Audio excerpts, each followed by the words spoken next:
오늘 주시는 하나님의 생명의 말씀은 시편 129편 1절 2절 함께 읽도록 합니다. 이스라엘은 이제 말하기를 그들이 내가 어릴 때부터 여러 번 나를 괴롭혔도다. 그들이 내가 어릴 때부터 여러 번 나를 괴롭혔으나 나를 이기지 못하였도다. 아멘. 여러분, 태풍이 지나가고 나면 그 흔적이 남아 있습니다. 거센 비바람에 쓰러진 나무들을 봅니다. 뿌리째 뽑혀가지고 나뒹구고 있는 나무들을 여기저기 봅니다. 우리도 이거 40년 가까이 되는 망고 나무도 그냥 꺾어버립니다. 그 옆으로 뻗어 있는 나무가지도 요 학교 앞에 보셨죠? 그냥 뒤집어 버립니다. 모든 걸 날려버립니다. 태풍의 위력이 얼마나 거대하고 센지를 우리에게 보여줬습니다. 태풍이 몰아칠 때는 구경거리가 아니고 생명을 잘 지켜야 되는 거예요. 나무가 튼튼하게 뿌리를 내리기 위해서는 얼마나 그 뿌리가 든든하게 받쳐주느냐에 달려있다는 걸 우리는 보면서 느낍니다. 이걸 복구하기까지는 시간이 많이 걸리지요. 아직까지 물과 전기를 복구하는 과정이 있습니다. 70%의 전기를 복구했다 하나 20% 넘게 다시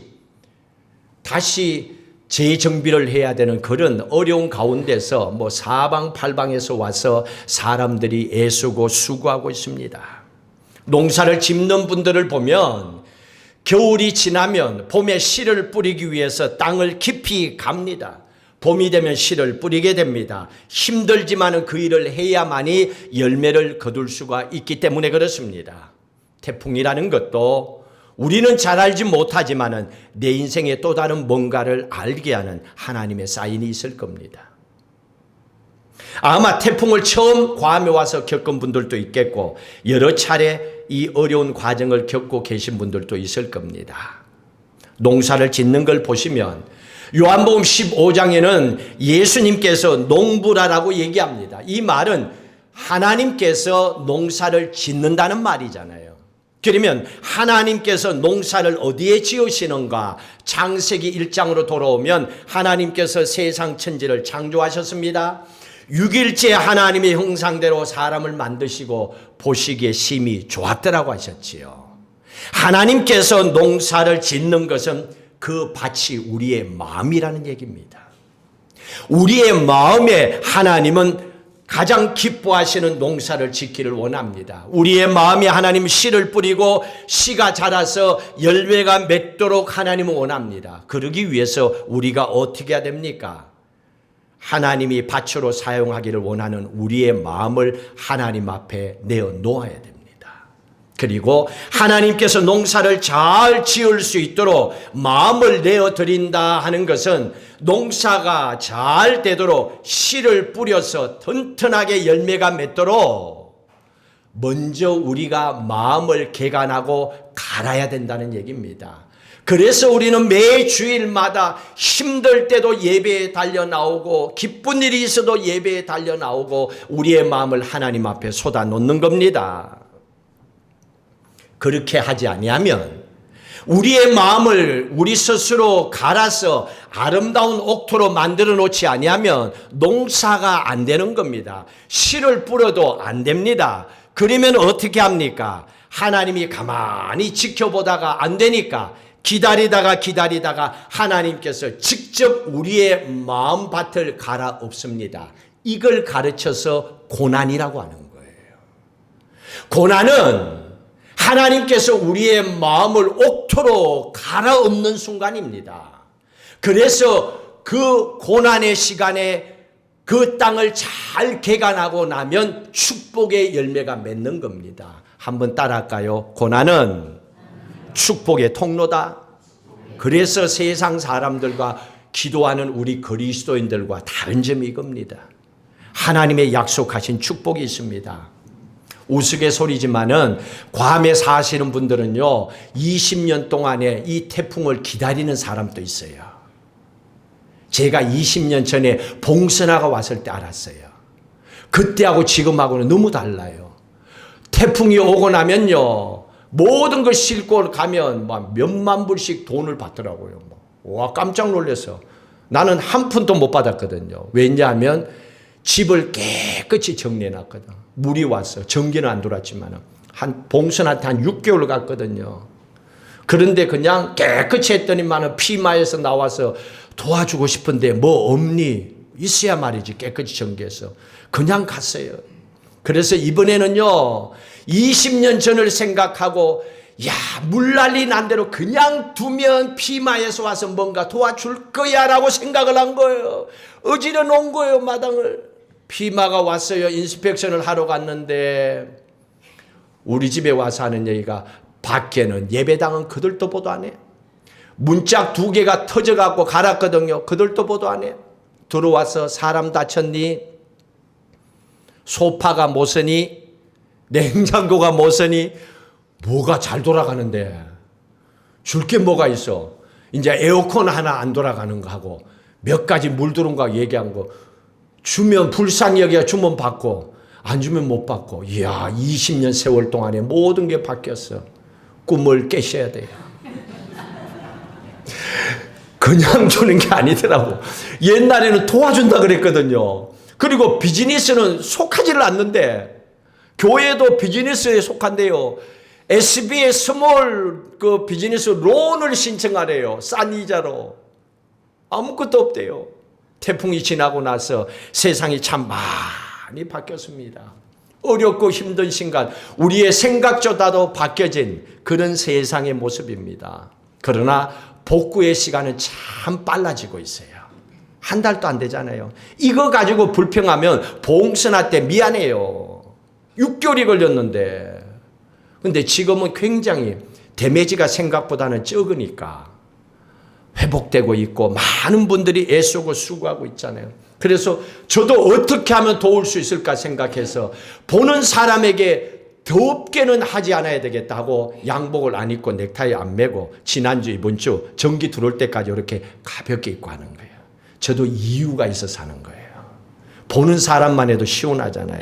오늘 본문의 말씀은요, 고난을 통해서 하나님께서 이 시인의 마음을 갈아엎고 농사 짓는 그 과정을 기록해 주고 있습니다.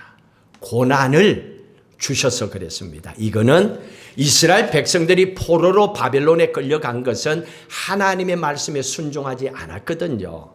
내 생각대로 살았거든요. 그래서 하나님이 손을 대는 거예요. 하나님이 고난을 통하여 그 마음밭을 갈아엎는 겁니다. 축복하기 위해서. 그런데 오늘 1절의 말씀에 보시면 2절의 말씀에 보시면 똑같은 말씀이 반복되고 있습니다. 누군가 시인을, 오늘 이 시를 기록한 사람이 누군지는 몰라요. 그러나 바벨론의 포로로 끌려갔다가 돌아온 누군가가 기록했습니다. 이 시인을 어릴 적부터 여러 번 괴롭혔던 누군가가 있었고 사건이 있었습니다.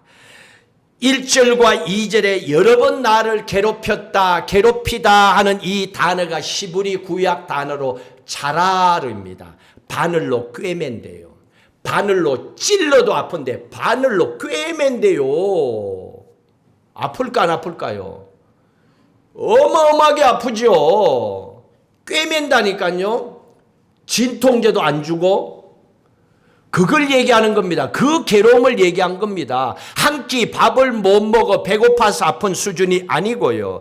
얼마나 고통스러웠는지 육체를 바늘로 꿰맬 만큼, 그것도 어릴 적부터 괴로움을 계속 지금 어른이 됐는데도 겪고 있다는 거예요.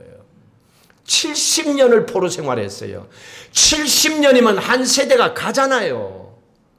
그렇게 지긋지긋하게 어릴 적부터 1절, 2절 얼마나 그 고통당하는 것이 힘들었으면 2번이나 똑같은 말을 반복하고 있잖아요. 그러면요, 사람이 트라우마가 생겨요. 몸도 만신창이가 병들고 정신도 그냥 우울증에 걸리고 황폐해집니다. 그러면 비슷한 일만 보더라도 사람이 깜짝 놀랍니다. 이게 트라우마지요. 죽을 것 같은 거예요. 못 견딜 것 같은 거예요. 저도 어저께 전기가 잘 돌아도 어젯밤에 갑자기 전기가 나가버렸어요. 더운 것도 또 못 견디지만은 그래서 딱 전기가 가자마자 제가 제일 먼저 한 게 뭔 줄 알아요? 차가운 바닥을 찾아서 등을 대고 누웠어요. 못 견딜 것 같아가지고. 사람이 이래요. 그냥 시원한 걸 그냥 아무 말도 안 하고 와이프가 뭐래도 말도 하기 싫어. 그냥 괴로운 거야. 그러니 전기 안 들어오면 얼마나 힘들겠어요. 지금 우리 집사님들 전기 안 도는데 지금 또 물만 들어가 얼마나 힘들어요. 그러면서 생각이 들었어요. 아, 내일은 주일인데 예배를 우리가 전기 없이 한번 예배 드려야 되는데 아닌데 전기가 들어와야 되는데 그래서 기도하고 하나님 전기 들어오게 해주십시오. 전기 들어오게 해주십시오. 내일 예배를 드려야 됩니다. 한 1시간 지나고 나니까 감사하게도 전기가 들어왔어. 그리고 오늘 예배를 드릴 수 있는 겁니다. 아직까지 많은 곳곳마다 힘들어하고 있더라고요. 이게요, 한번 겪었던 일이 반복되면 생기는 거예요. 이 상황도 똑같은 겁니다. 누가 무슨 일로 이렇게 괴롭혔는가? 시편 129편 이 시는요, 바벨론으로 포로로 끌려가서 고향 땅으로 다시 돌아온 사람들이 이불을 통하여 구전을 통하여 불렀던 찬양의 노래들이 있습니다. 그걸 모아서 오늘 시편으로 기록한 거예요. 그래서 저자는 없지만은 바벨론 포로의 생활이 얼마나 힘들었는지를 정확하게 우리에게 전달을 해주고 있는 말씀입니다. 바벨론에 끌려가서 포로 생활하는 그 70년의 삶이 바늘로 어릴 적부터 나를 찌르는 듯한 그런 고통이었다라고 고백을 하는 겁니다. 그걸 지금 찬양의 시로 우리에게 전해주고 있습니다. 그런데 진짜 놀라운 건요, 이 정도 고통을요 반복 70년을 겪었다고 하잖아요. 고향으로 돌아올 때까지. 여러분 살고 싶겠어요? 죽고 싶지요? 견뎌낸다는 거 쉽지가 않아요. 조금만 더 견딥시다. 견디고 싶지요. 그런데 상황이 그렇게 되지 못하면 너무 힘들잖아요. 그런데 이렇게 얘기합니다. 2절 마지막에 그렇게 괴롭혔으나 나를 이기지 못하였다 그랬습니다. 이기지 못하였다 하는 이 말은 다른 게 아닙니다. 견뎌냈다는 얘기입니다. 버텨냈다는 얘기입니다. 포로 생활에 그 고통이 있었지만은 승리했다는 얘기입니다. 여러분 이게 신앙의 간증이에요. 예수를 믿었다 여기로 끝나면 안 돼요. 예수를 믿어서 그래서 어떻게 됐다는 거야. 피마가 와서 이렇게 물었어요. 당신의 집에 물이 들어왔어요? 오케이. 물이 들어와서 어떻게 됐는데? 그걸 얘기하래.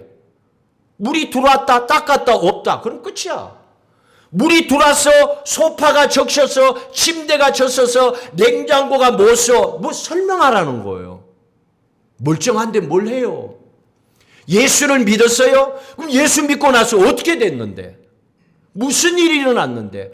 어렵고 힘든 상황에 어떻게 버텨냈는데?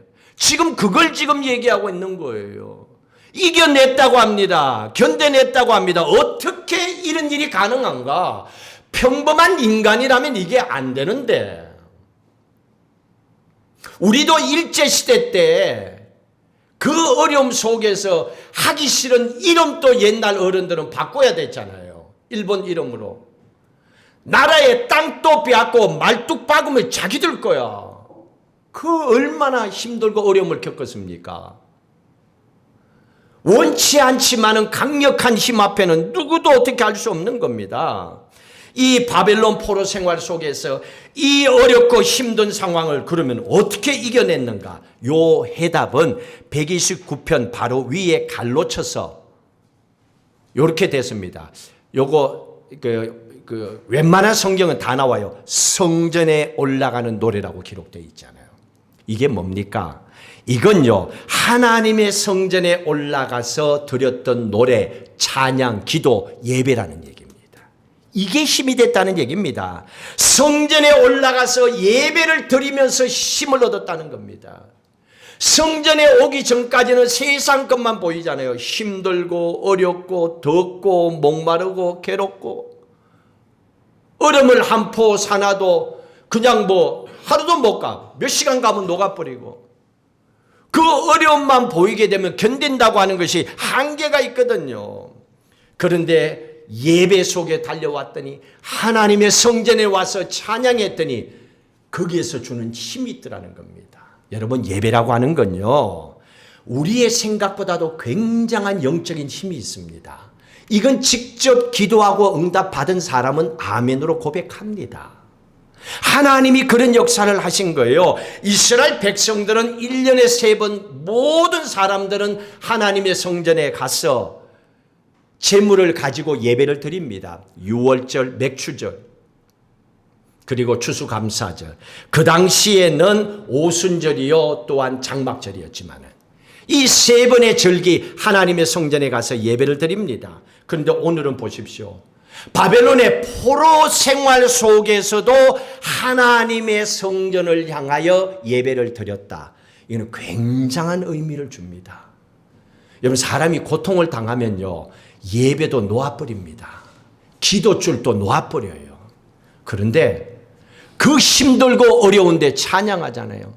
저희들도 태풍이 바로 터져서 바로 그 주일날 이틀 3일째 와서 예배를 드렸잖아요. 그 더운데도. 아무것도 없었지만은.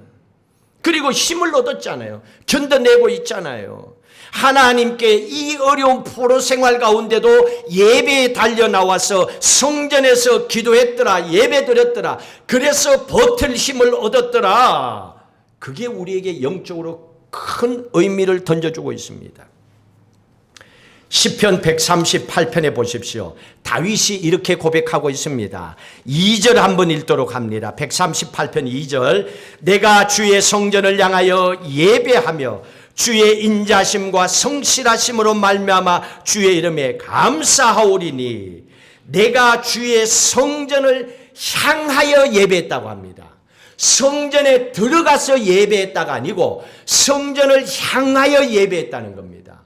이거는 성전에 들어갈 수 없는 상황이었다는 겁니다. 다윗이 왜 그랬습니까? 사울에게 일평생을 쫓겨다녔잖아요. 그 피해 다니는 상황 속에서 어떻게 예배를 드릴 수가 있습니까? 목숨을 위하여서 여기저기 피해 다니면서 사는데 어떻게 할 수가 없는 겁니다. 수십 년 동안에 사울에게 쫓겨다녔기 때문에 생명의 위협을 느끼고 있는데 하나님의 성전에 들어가서 마음 편히 예배드릴 수 있습니까? 여러분, 어떤 분은 이렇게 얘기할 수 있겠죠. 태풍이 나서 난리가 일어나 있는데 교회 가서 기도를 한다고 야 정신 차려라 할 수도 있습니다. 그러면 예배를 안 드리고 밖에 있으면 뭐 할 겁니까? 그 사람이 올라가서 전봇대에서 전기를 고칠 거예요? 수도 파이프에 뭐 배관을 고칠 거예요? 발전기를 고칠 거예요? 뭐 할 거예요?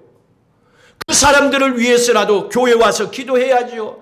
속히 회복되도록 모든 사람이 삶을 이겨낼 수 있도록 기도해야지요. 축복하고 뭐라도 해야지요.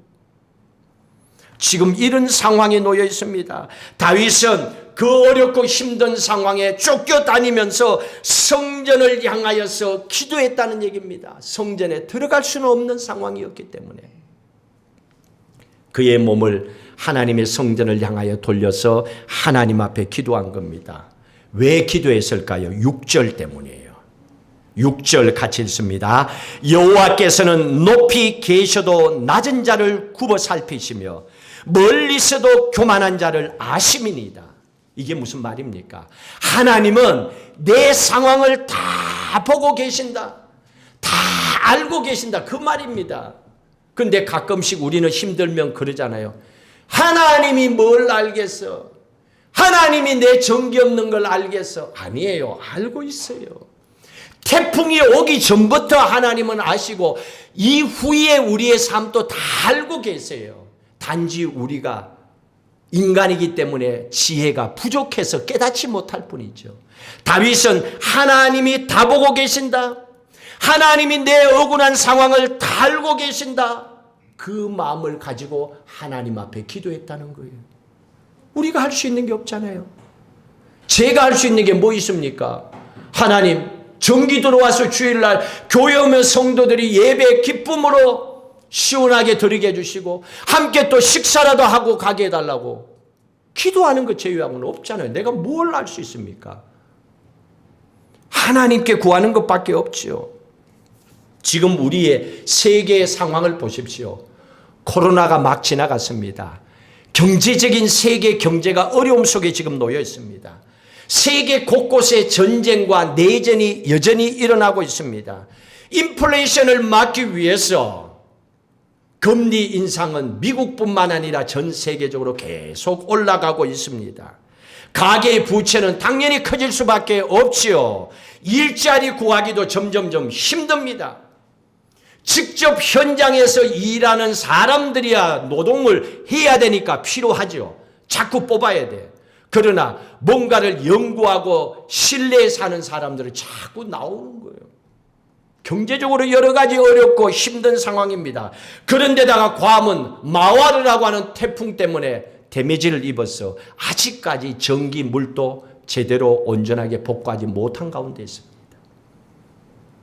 그러니 먹고 사는 거는 지출이죠. 여러분 태풍 이거 있고 나면요 돈이 생각보다 더 들어가요. 밖에서 먹어야 되니까 보통 일이 아니에요. 괌에서 기뻐하는 곳은 음식을 파는 곳이죠. 그런 곳은 괜찮아. 이럴 줄 알았으면 이런 걸 준비한 사람들은 알고는 하진 않았지만은 그래도 이 어려운 상황 속에서 또 헤쳐나가는 사람들도 있지요. 다윗은 그걸 알았습니다. 근데 여러분 가만히 돌아보세요. 이 어렵고 힘든 이 모든 상황 나 때문에 일어난 거예요? 아니잖아요. 내가 코로나를 일으킨 것도 아니고 내가 전쟁하라고 사람을 부추긴 것도 아니고 내가 태풍을 일으킨 것도 아니에요. 그런데 지금 우리는 그런 일들을 통하여 직접 우리가 고통을 당하고 있어요. 직접 우리가 누군가를 통하여 내 몸과 영혼이 바늘로 꿰매는 것처럼 심한 고통을 우리는 겪으면서 지금 예배를 드리고 있습니다. 그럼에도 불구하고 우리는 하나님을 믿기 때문에 이 믿음을 가지고 오늘 또 힘든 가운데서 일어나 하나님의 성전에 나와서 예배를 드리고 있습니다. 힘들지만 여러분 잘하셨습니다. 하나님이 보고 알고 계십니다. 하나님의 축복이 여러분의 가정에 함께 하실 줄로 믿습니다. 그 은혜를 통하여 우리가 살아갈 수 있는 겁니다. 예수님께서 사마리아 수가성에서 여인 하나를 만났습니다. 낮 12시에 사람들이 뒤에서 수근수근거리고 이 말 저 말 하는 거 싫어가지고 사람이 있는 시간에는 안 나가는 대인 기피증을 가진 여인이었습니다. 이 여인이 대낮에 우물가에 와서 물을 기를 때 예수님을 만나고 물을 달라 하시고 예수님께 드립니다. 그리고 예수님께서 그 여인과 함께 이런저런 얘기를 나누다가 여인의 인생의 문제를 턱 꺼내놓습니다. 그리고 말씀하십니다. 너의 남편을 데려오라. 내 남편이 없는데요. 예수님께서 말씀하십니다. 그래, 너에게 남편 5이 있었지만 그 또한 다 떠나갔다. 지금 있는 그 남자도 똑같아. 네가 남편이 없다는 말이 맞다라고 얘기를 합니다. 이 얘기를 듣고 있던 여인이 깜짝 놀란 거예요. 왜? 자기의 마음에 혼자 감춰준 아픔과 상처였거든요. 근데 이걸 예수님이 알 줄 몰랐잖아요. 내가 그렇게 저렇게 설명한 것도 아닌데 어떻게 이걸 아셨어요? 그 여인이 예수님과 만남 속에서 이 대화를 나누고 남자 6을 살았으나 진정한 사랑을 받지 못했던 이 여인에게 인생의 문제가 뭐가 아픈지를 예수님이 알고 계셨습니다. 그래서 이 여인은 자기의 마음을 터놓고 얘기했는데 그 얘기를 들어준 예수님을 바라보고 날아갈 것이 마음이 회복됐습니다. 지금 여인의 인생의 상황에 변한 것 하나도 없습니다. 삶은 그대로입니다. 그런데 그 여인의 마음이 바뀌었습니다. 그리고 나서 이 여인이 요한복음 4장 28절 이에 보면 동네로 들어갑니다. 이 여인이. 대인들 많은 사람을 만나는 걸 기피했던 피했던 여인인데 이 여인이 물동이를 들고 동네에 들어가고 그냥 외칩니다. 내가 그리스도를 만났다. 와서 그분을 만나봐라 라고 얘기합니다. 상황이 달라진 것 하나도 없는데 여러분 이 여인이 어떻게 이렇게 사람을 피해 다니는 여인인데 이거 고치는 거 쉽지 않거든요. 그런데 어떻게 이게 한순간에 치료받고 고쳐질 수 있었습니까? 우리는 이 말씀을 통해서 한 가지 이유를 압니다. 예수님을 만났기 때문이에요. 다른 게 아니에요. 그의 마음을, 말하지 않아도 알고 있었던 그의 마음을 받아들이고 그의 아픈 마음을 만져주신 예수님을 만났기 때문입니다. 예수님 앞에 나와서 자기의 속 깊은 얘기를 털어놓았기 때문에 그 얘기를 예수님이 받아주신 거예요. 그래서 이 여인의 인생이 바뀌어진 겁니다. 오늘 본문의 시인이 이 바벨론의 70년의 고난 속에서도 견딜 수 있었던 힘은 하나님의 성전을 향하여 또 하나님의 성전에 와서 하나님 앞에 그 가슴 아픈 마음의 상처와 모든 걸 목 놓아 그냥 부르짖는 거예요. 살려달라고, 도와달라고, 망가진 내 인생을 회복해달라고 단식하면서 이 포로 생활의 고통이 얼마나 힘드는지 여기서 좀 해방시켜서 고향 땅에 가서 살 수 있게 해달라고 간절하게 기도했습니다.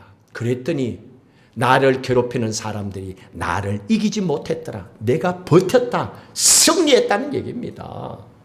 그걸 고백하고 있습니다. 그런데 오늘 한 가지 더 말씀을 해주고 있습니다.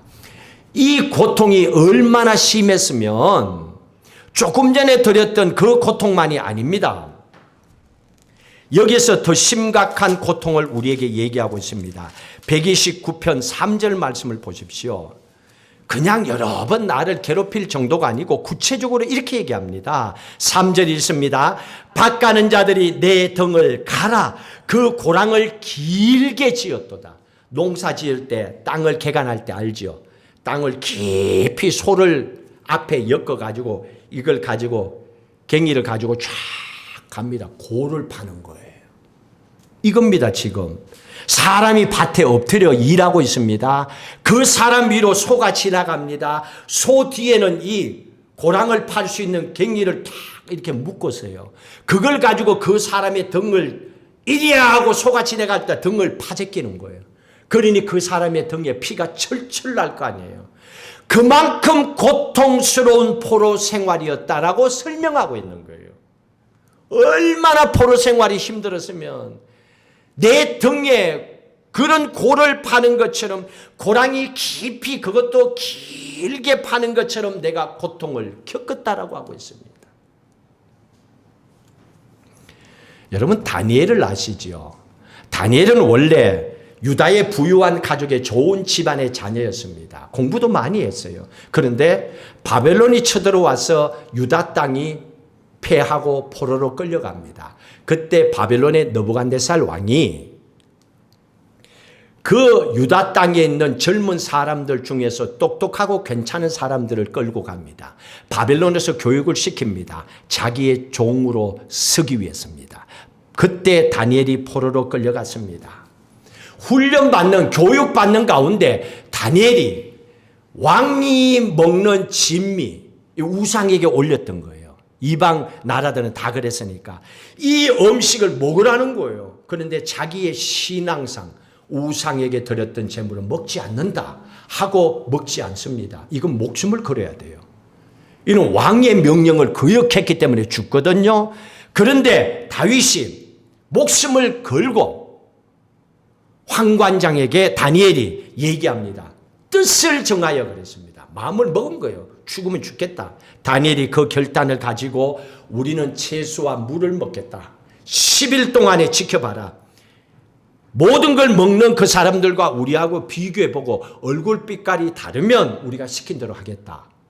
그렇게 결단하고 하나님이 그들을 지켜주시지요. 이뿐만 아닙니다. 다니엘은요, 노년에 총리로 있으니까 주위의 사람들이 얼마나 그 바벨론 사람들이 시기 질투합니까? 잘 되는 걸 못 보거든요. 이 사람들이 음해하고 덫을 놓고 기다리고 있었습니다. 그런데 다니엘이 하루에 3번씩 창문을 열고 예루살렘 성전을 향하여 기도하는 거예요. 예배를 드리는 거예요. 이걸 가만히 본 거예요. 이거는 바벨론 법으로 봐서는 안 돼. 오직 바벨론 왕 신만 섬겨야 되는 거예요. 이걸 고발합니다. 알고도 다니엘은 했습니다. 그 결과 사자굴에 던져집니다. 그냥 사자밥이 되라고. 하나님께서 그 안에서 사자의 입을 막고 하나님께서 다니엘을 건져주셨잖아요. 우리는 이 다니엘의 삶을 통하여 압니다. 바벨론 포로 생활도 지냈습니다. 페르시아 포로 생활도 지냈어요. 이 사람 인생은요, 절대로 팔자가 좋은 게 아니에요. 총리했다고 하니까, 나도 그 다니엘처럼, 여러분, 그렇게 기도하면 안 돼요. 그러면 여러분들은 포로로 일단 끌려가야 돼. 지긋지긋한 포로 생활해야 돼. 그리고 그 중에서 딱 살아남는 다니엘 한 사람처럼 총리가 돼야 돼. 될지 안 될지도 몰라. 그러니까 그냥 좋은 것만 보고 기도해가 될 일이 아니에요. 이 어려운 상황 속에서도, 그 포로 생활 속에서도 밭가는 사람들이 등에 쟁기를 가지고 밭을 갈아서 피가 철철 흐르는 고통 가운데도 결국은 승리할 수 있던 비결은, 다니엘이 뭐라고 합니까? 나는 창문을 열고 하나님의 성전을 향하여 예배를 드렸더라고 합니다. 기도했다는 겁니다. 여러분, 우리가 인생의 가장 끝자리에 서 있으면요, 이미 세상 사람들은, 내 가족도 내 친한 친구들도 다 떠나버렸습니다. 나밖에 없습니다. 그런 상황인데도 뭘 세상에서 또 두들기고 찾고 있습니까? 하나님께 예배해야지요. 하나님을 찾아야죠. 사는 길이 그 길밖에 없는데, 다 해봐도 안 되는데, 그래서 다니엘은 그 절망적인 포로 생활 가운데도 하나님께 나아가서 예배한 겁니다. 반전이 일어났습니다. 그 포로의 고통 가운데 있었지만은 하나님의 성전에 올라와서 지금 포로로 있다가 1차, 2차 고향으로 돌아왔거든요. 바사의 고레스 왕 때 고향으로 돌려보내줬어요. 1차 돌아온 사람들이 하나님께 기도합니다.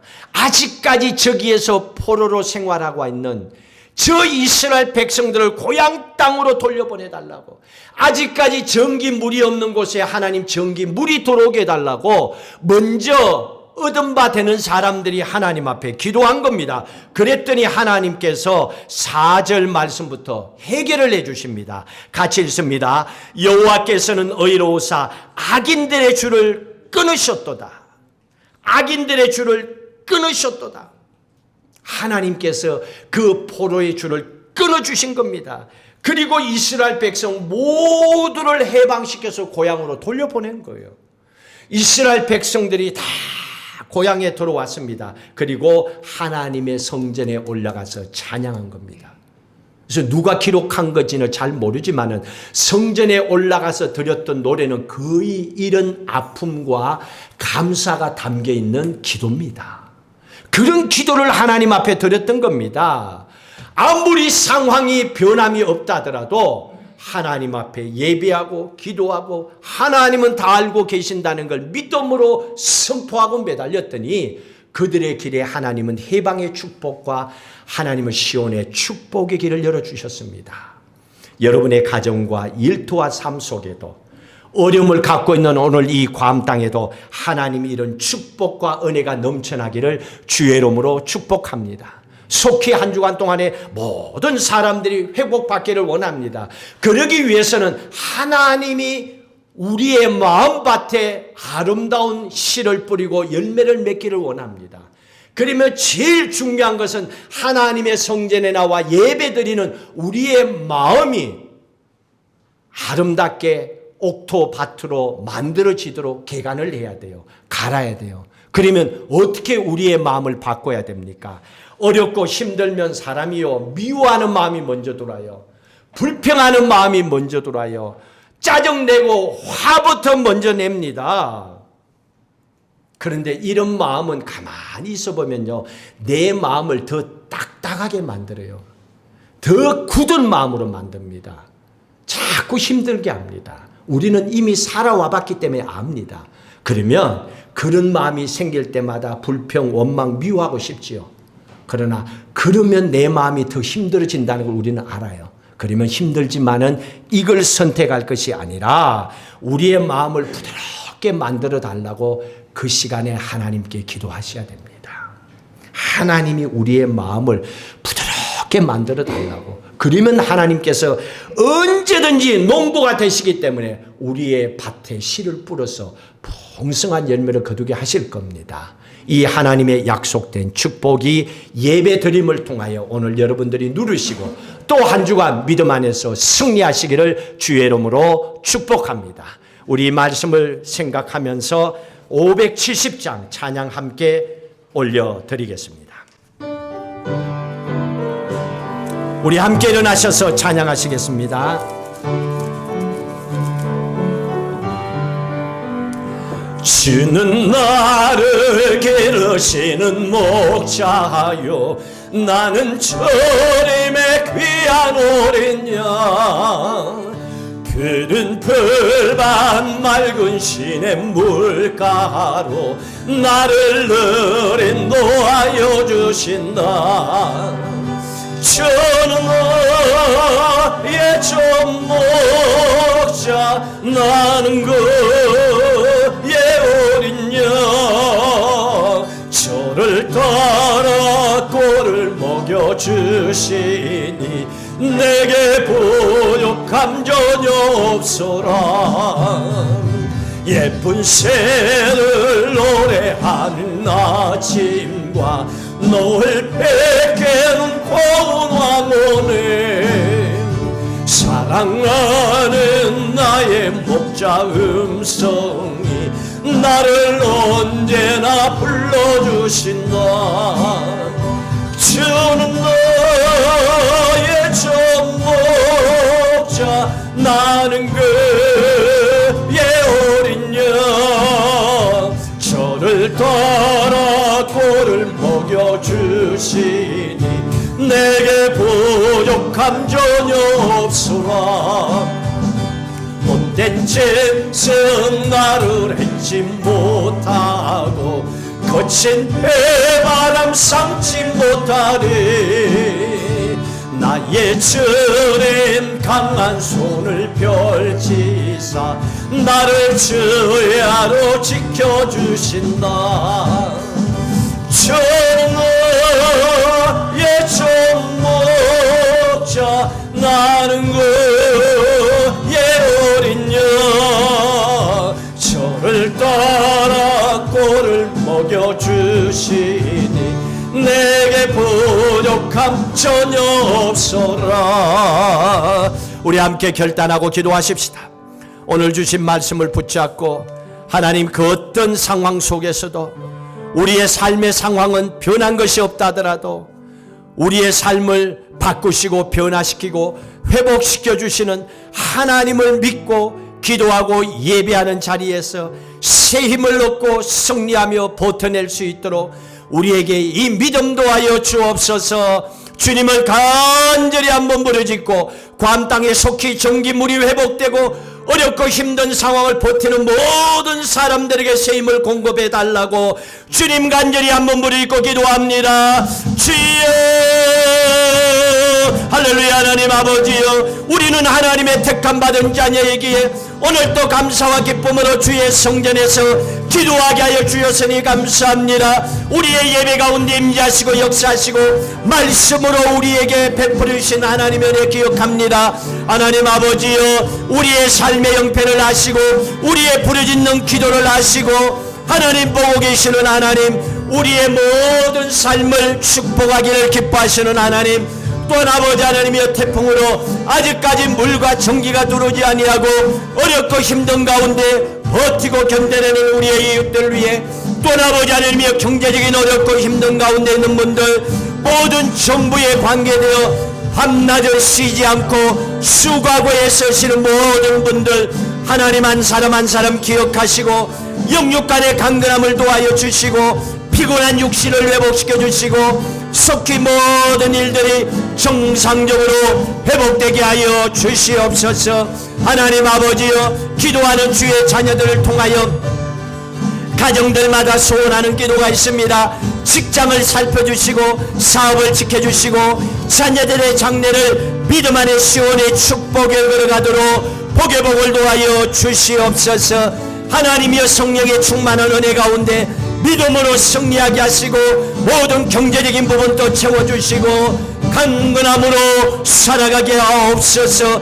오늘 이 예배를 통하여 세임을 얻게 하시고 또 한 주간 믿음으로 기도로 말씀으로 승리하는 주의 자녀들 다 되게 하여 주시옵소서.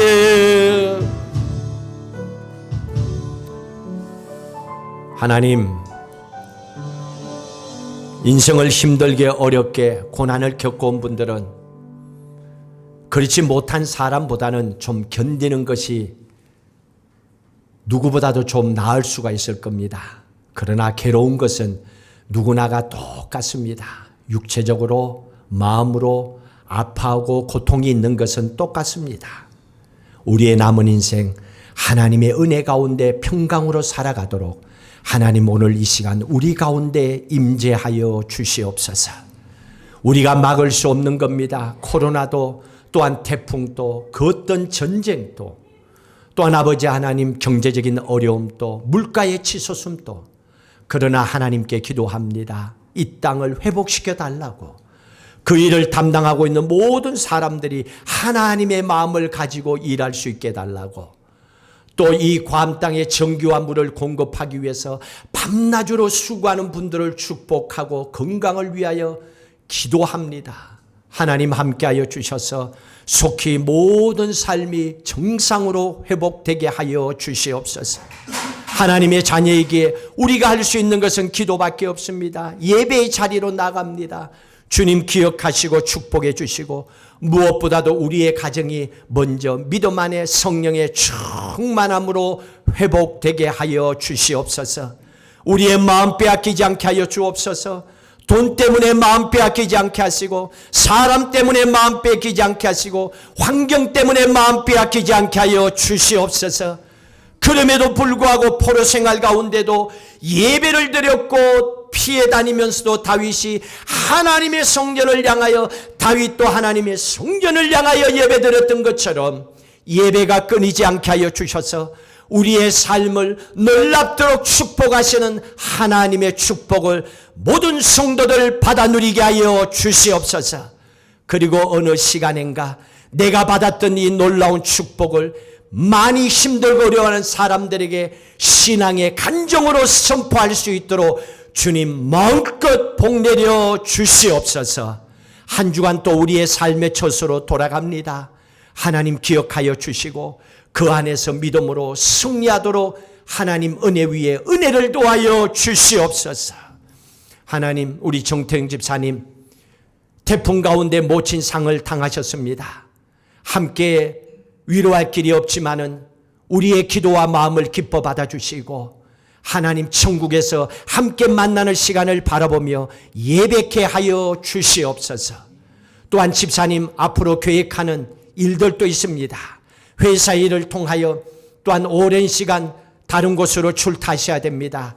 하나님 함께 동행하시고 모든 일들이 은혜 가운데 이루어지게 하옵소서. 한국에 출토한 믿음의 가정들도 지켜주시고 영육간의 강건함으로 축복하여 주시옵소서.